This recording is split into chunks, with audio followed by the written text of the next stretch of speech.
జానకి ఇంకెక్కడుంది? అక్క వెళ్ళిపోయిందండి. పాలక పాలేరుతో అండి. వెళ్లే ముందు ఉత్తరం రాసిచ్చింది, చదవమంటారా?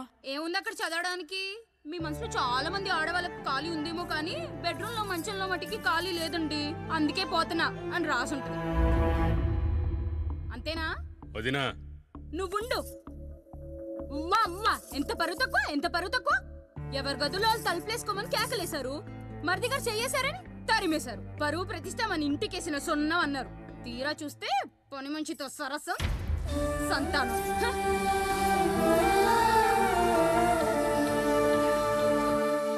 పని చేయించుకొని డబ్బులు ఇవ్వాలి గాని బిడ్డల్నిస్తారని నేనెక్కడా వినలేదమ్మా ఈ చోద్యం. ఇంక మీరు ఆపుతారా? మీరేంట్రా ఏం మాట్లాడరు? ఏం మాట్లాడాలమ్మా? తమ్ముడు తప్పు చేశాడని పట్టుకుని కొట్టారు. అదే తప్పు ఆయన గారు చేస్తే మాత్రం ఆయన ఒక్క మాట కూడా అనకూడదా?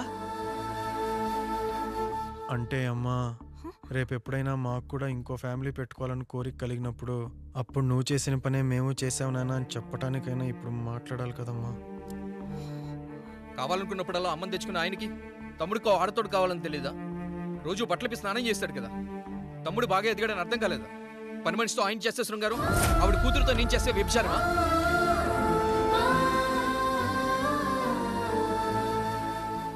మాట్లాడవేంట్రా కాముడు? నువ్వు కూడా నా చొక్కా పట్టుకొని అడగరా? బాబుగారు అడగరా? అడుగు.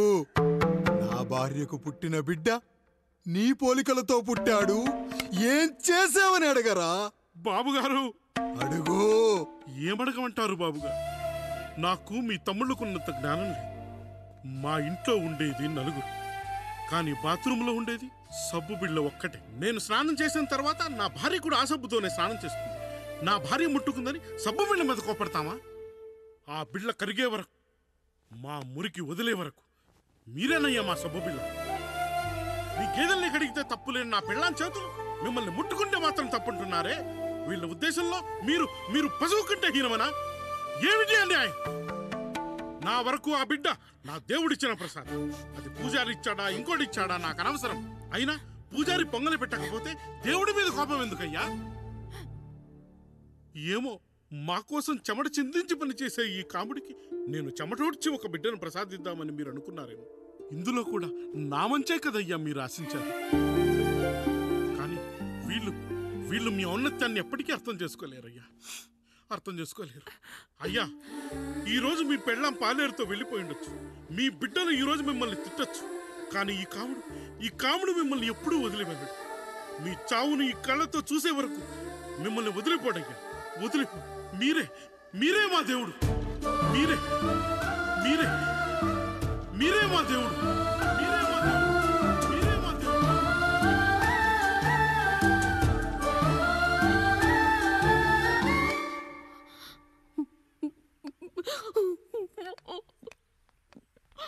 చిన్నయ్య కాఫీ.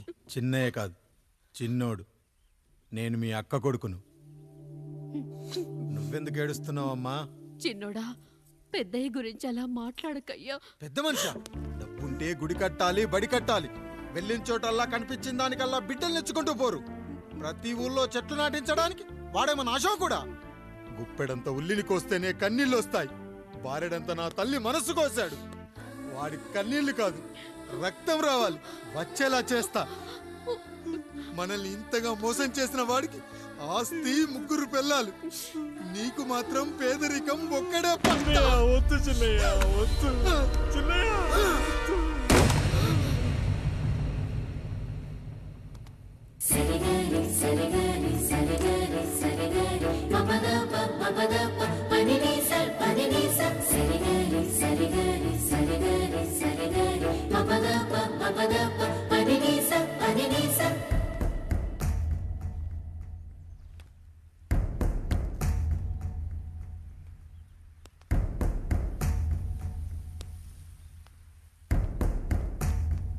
నాన్న,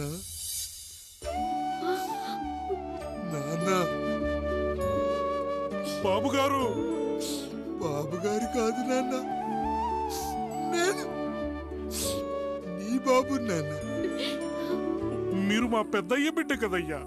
కష్టపడి రైతు దుక్కి దున్ని కోత కోస్తే విత్తనాల ఫ్యాక్టరీ వాడొచ్చి ఈ పంట నాది అంటే ఒప్పుకుంటావా నాన్న? ఈ భూమి నీది, ఈ పంట నీది. నేను నీ బిడ్డను నాన్న, నీ బిడ్డను. కానీ ఆ రూపం, ఈ ముఖం ఒక్కటే వాడిది నాన్న. కింద బాడీ చూడు, ఇద్దరం ఒకేలా లేవు. నేను నీ బిడ్డను నాన్న. బాబు, నాన్న, బాబు, నాన్న, ఒక్కసారి నన్ను ఎత్తుకో నాన్న.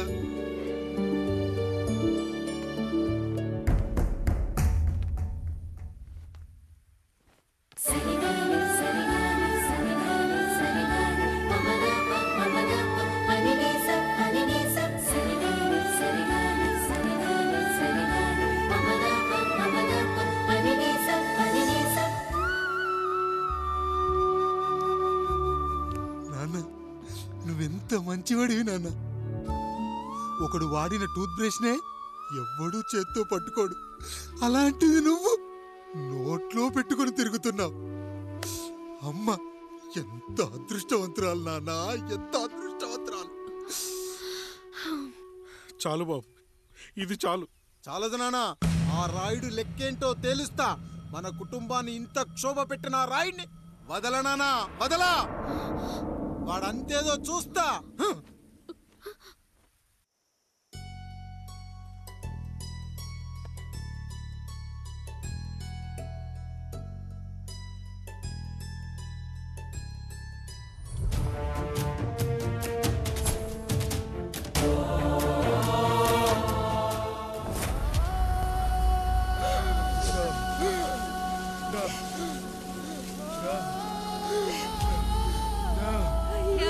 చూడండి అయ్యా, వీళ్ళని చూసాకైనా మీ మనసు కరెక్టే లేదా? తాగటానికి నీళ్లు లేక చావు బతుకుల మధ్య కొట్టు బిట్టాడుతున్నారయ్యా.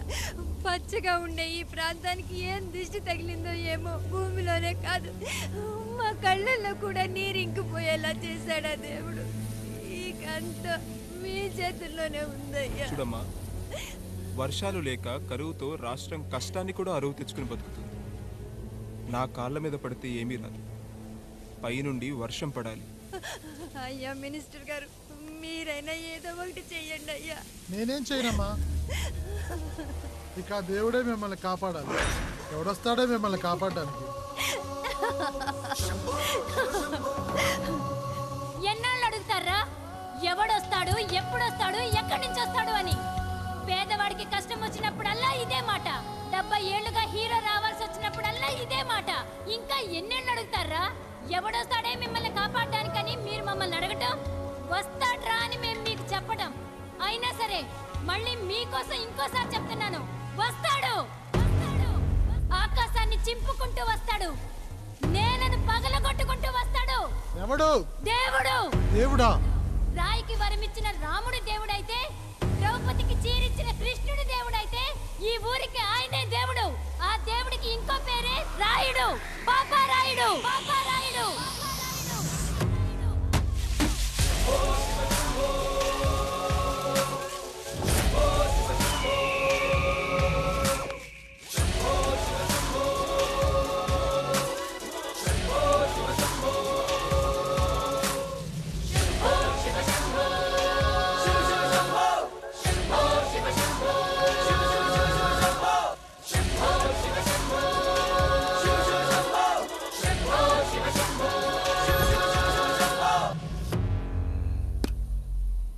ఏంటి సమస్య?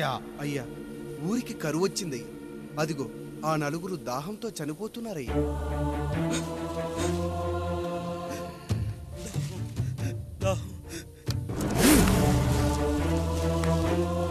పాపారాయుడు తీర్పు ప్రకటిస్తున్నాడు. ఈ గ్రామం ఇంతకు ముందెప్పుడు ఎదురవ్వని సమస్య. అందుకే ఈ సమస్యని నా సర్వేంద్రియాలను కేంద్రీకరించి, నవరంధ్రాలను బిగించి ఆలోచించి ఈ నా తీర్పు ప్రకటిస్తున్నాను. దాహంతో అలమటిస్తున్న ఆ నలుగురికి వెంటనే బావులు తవ్వించి వాళ్లకు నీళ్ళివ్వండి. అంత సమయం లేదయ్యా.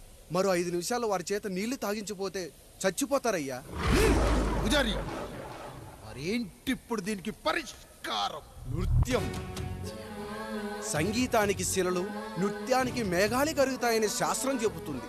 ఆ నాట్యానికి ఆకాశం కరిగి వెంటనే వర్షం పడాలి.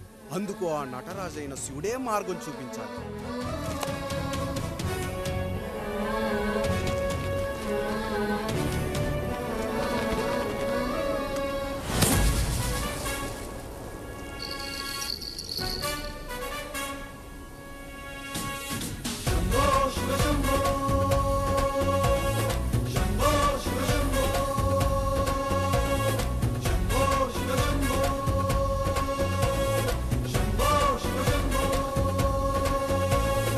ఆకాశంలో మేఘాలన్నీ ఆవేశంతో ఏకం కాని ఊపిరి శబ్దం ఎదలో శంఖం పూరించే వేళ, నెట్టూర్పుల్లో నిర్వేదాన్ని పడగాలుల్లో సందేశాన్ని పడగళ్ళయ్యే ఆహ్వానాన్ని పంపించే వేళ, పాదమే ఆడే నాదం ఢమరుకమే కాదా, ప్రాణమే చేసే గానం గంగకు గుడి కాదా, గొంతులో దాహం దేహం దహించే వేళ, నటరాజుగా రాజుని నేరుగా చూసిన నింగిక నేలకు నది కాదా.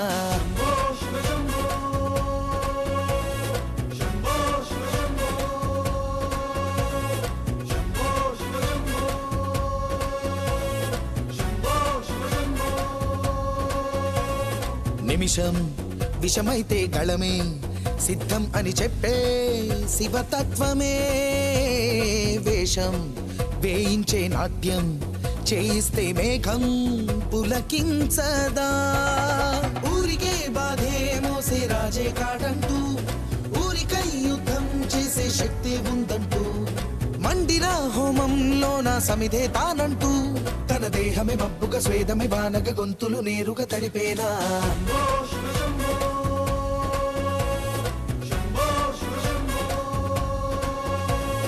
బాధను మండే గుండెకు నేనున్నానంటూ గొంతులో కరణం నేనే మోస్తాలే అంటూ, అమృతం పంచే తీరు చూస్తూ ఊరంతా తన మాటని గీతగా చేతని లీలగా దేవుని తీరుగా కొలిచేలా.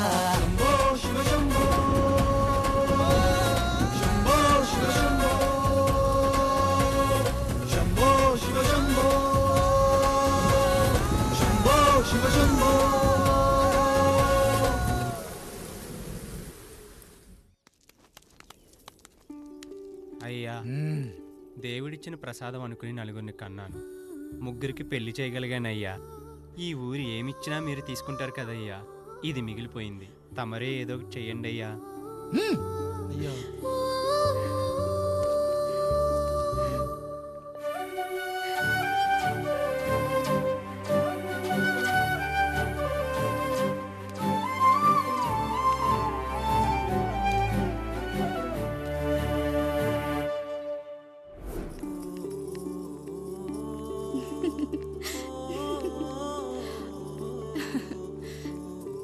ఈ ఇల్లు, ఆస్తి, ఇంత గొప్ప భర్త, పిల్లలు, చాలా ఆనందంగా ఉందండి. కానీ నాకు ఒకటే లోటు, మన తర్వాత మన పిల్లల్ని చూసుకోవడానికి వీళ్ళకొక అన్నయ్య కావాలండి. అచ్చం మీ పోలికలతో వీళ్ళకొక అన్నయ్యని కందామండి. నువ్వు అడిగితే కాదనగలనా?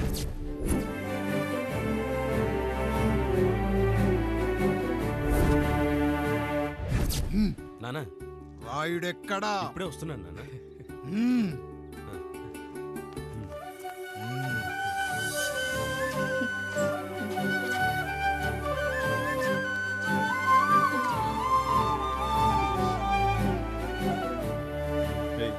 చూడరా, మీ అన్నం మీద పగ తీర్చుకోవడానికి నీకు ఇదే సరైన సమయం.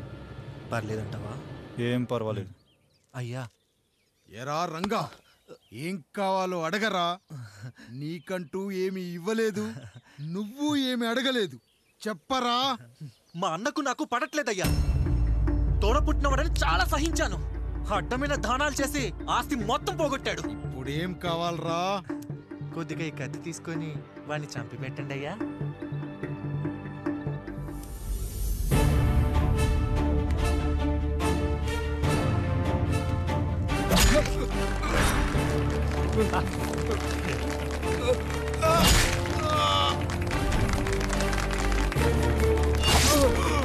అయ్యా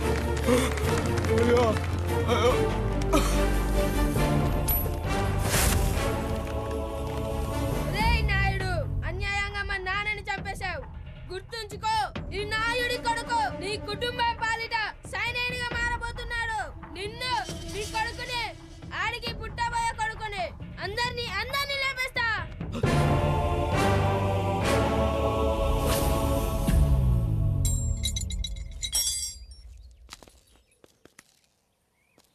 ఏం జరిగింది? మీరు హత్య చేసినట్టు ఇప్పుడే సమాచారం అందింది.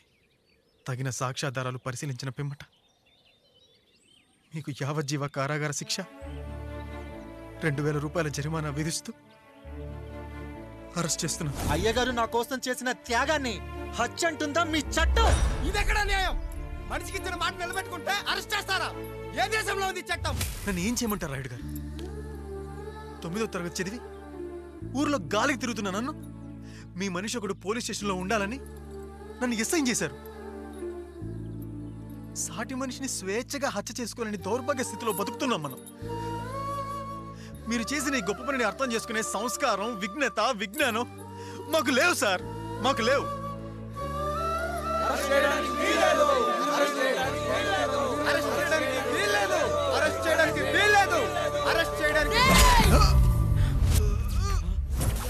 అయ్యా రాయుడు గారు, అయ్యా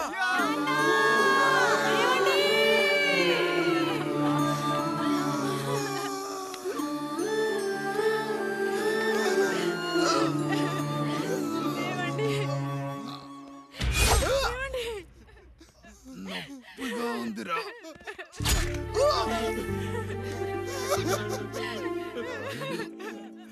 సుధా, నేను లేకుండా ఎలా ఉండగలను? పర్వాలేదండి, బిడ్డలతో నేను ఉండిపోతాను.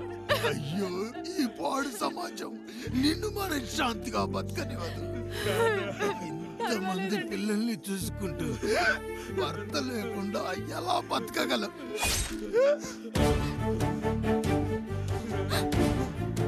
వద్దండి.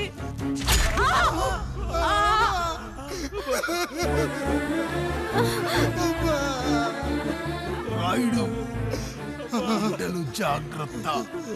ఈ రోజు నుంచి వీళ్ళంతా నీ తమ్ముళ్ళు చెల్లెళ్ళు కాదు, నీ బిడ్డలు.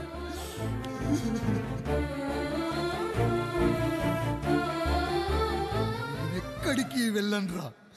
నీ కష్టం వస్తే ఒక్కసారి నాన్న అని పిలవరా. ఆ సమాధిలోంచి అయినా లేచొస్తా.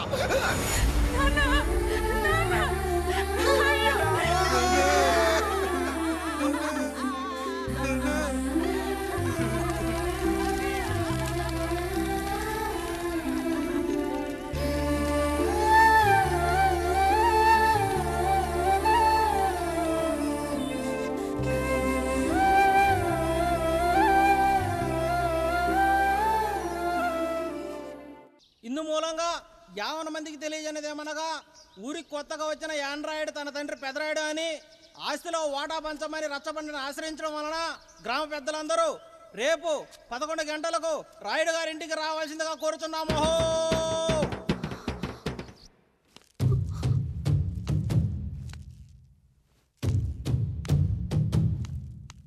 ఎందుకొచ్చారు?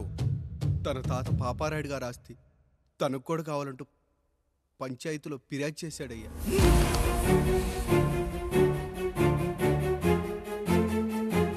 మస్తా గారు, ఆ దస్తావేజులు ఇవ్వండి. అయ్యా, మరి మా సంగతి ఏంటి? అడగరేంటి?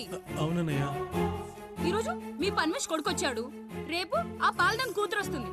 ఇలా వచ్చినోళ్ళంతా మీ సంతానమని తెలిసాక అదిగో ఆ కాముడు చెప్పినట్టు మా ఆయన వాటా కిందో బాత్రూము, నాకో సబ్బు బిల్ల, నా పుట్టబోయే బిడ్డకో బొట్టు బిల్ల, ఇదే మిగులుతుంది. అయినా ఊరి జనాభా కన్నా అన్నయ్య పిల్లల సంఖ్య ఎక్కువైపోతుంది. వాళ్ళందరూ ఇంటి మీదకి వచ్చే లోపు మా ఆస్తి మాకు ఇచ్చేస్తే మా బతుకులు మేము బతికేస్తాంగా. అవునన్నయ్య, మా ఆస్తి మాకు కావాలంతే. ఎవరిని పట్టుకుని ఏం మాట్లాడుతున్నారయ్యా? ఉన్నప్పటి నుంచి ఆయన మిమ్మల్ని సాగుతూ ఉన్నారు. ఈరోజు పెరిగి పండయ్యాక మా దారి మేము చూసుకుంటాం అనడం న్యాయం కాదయ్యా, న్యాయం కాదు. ఏ ఆయన నీకో కొడుకునిచ్చాడా? వాడి పేరేంటి? ఐఫోనా? ఎరా, ఆస్తి కావాలా? 4 బ్రష్లతో తోముకుంటే ఎక్కడ విడిపోతామో అని నా బ్రష్, టూత్ పేస్ట్ నీకు త్యాగం చేసినప్పుడు అప్పుడు అడగాల్సిందిరా, అన్నయ్య ఆస్తి కావాలి అని. ఎరా, నేను వాడిపారేసిన లంగోటాలు మార్చి మార్చి చొక్కాలు చేతిగుడ్డలుగా వాడారే, అప్పుడు అడగాల్సిందిరా అన్నయ్య ఆస్తి పంచు అని. రేయ్, నువ్వు 6 నెలల పసికందుగా ఉన్నప్పుడు పాల కోసం ఏడుస్తుంటే నిన్ను తీసుకెళ్లి పశువుల దొడ్లో కట్టేశానే, అప్పుడు అడగాల్సిందిరా అన్నయ్య నాకు ఆస్తి కావాలి అని.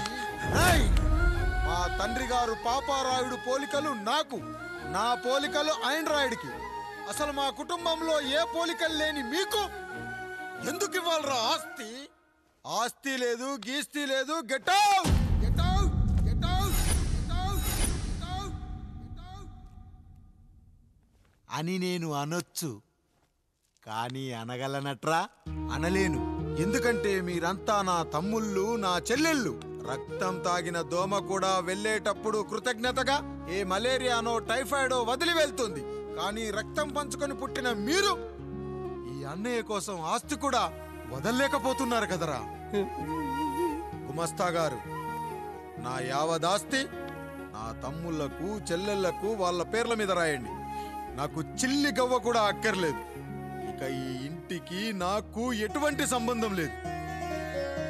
లక్ష్మి, సావిత్రి, మీ చీరలు విప్పేయండి. ఇక్కడికి వచ్చేటప్పుడు ఏ చీరలు కట్టుకున్నారో వెళ్ళేటప్పుడు కూడా అదే చీరలు కట్టుకోండి.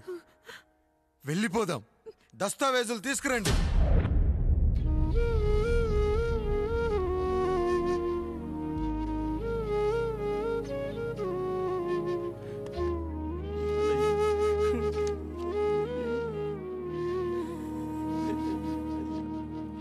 ఇక ఈ ఇంట్లో నా పేరు వినపడితే నా తమ్ముళ్ళు చెల్లెళ్ళు బాధపడతారయ్యా. ఈ ఇంట్లోనే కాదు, ఈ దస్తావేజులో కూడా నా పేరు ఉండకూడదు. నేను ఇక్కడ సంతకం పెట్టి వీళ్ళ మనసు నొప్పించలేను.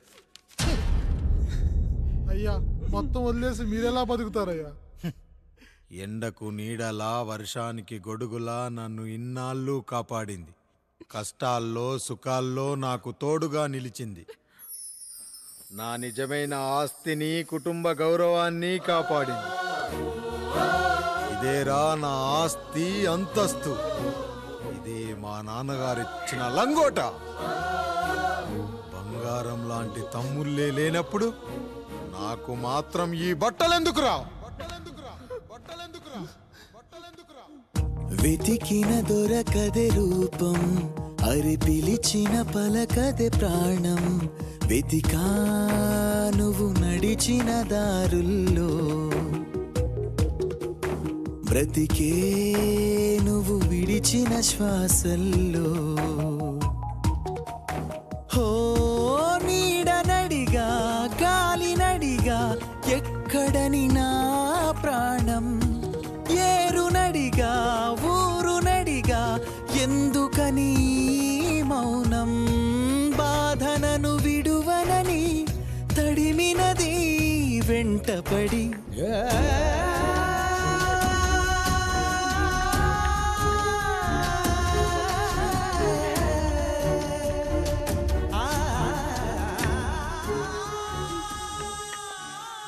ఏమండి, పప్పులో మీ చెవట పడుతుందండి. ఇడ్లీలో 2 చెంచాల ఉప్పు తగ్గించు లక్ష్మి. ఎలాగో మనం పేదోళ్ళమే కదా, కనీసం ఉప్పు ఖర్చైనా తగ్గుతుందనుకో.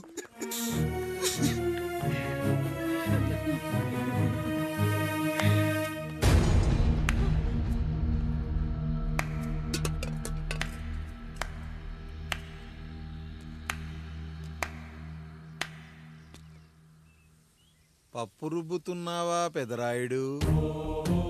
ఎవడికైనా చేసిన పాపం పండుతుంది అంటారు.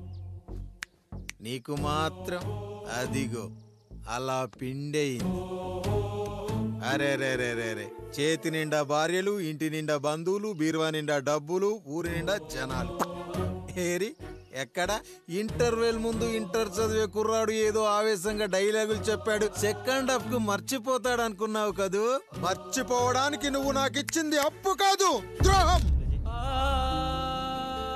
అమ్మ వచ్చిన ప్రతిసారి అడిగేవాణ్ణి, అమ్మా నాన్నెక్కడా అని. నీ గురించి తెలిసాక నీ ముందుకొచ్చా, నీ బ్రతుకుని ఇక్కడి దాకా తీసుకొచ్చా. పిక్చర్ అభి బాకీ హే మేరా పితాజీ. నిన్నిలాగే వదిలేస్తే ఈ ఆండ్రాయిడ్ తో వదలవు. సామ్సంగ్లు, హెచ్టీసీలు, లెనోవాలు అంటూ కనిపారేస్తూ మా అమ్మ లాంటి వాళ్ళ కోసం తిరుగుతూనే ఉంటావు.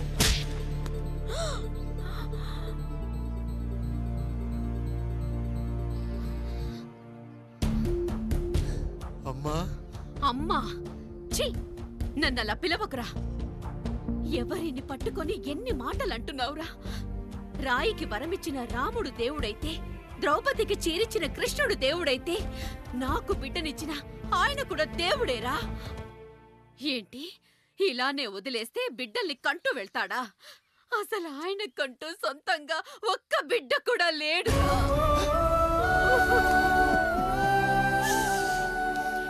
అసలు ఏం జరిగిందో తెలుసా?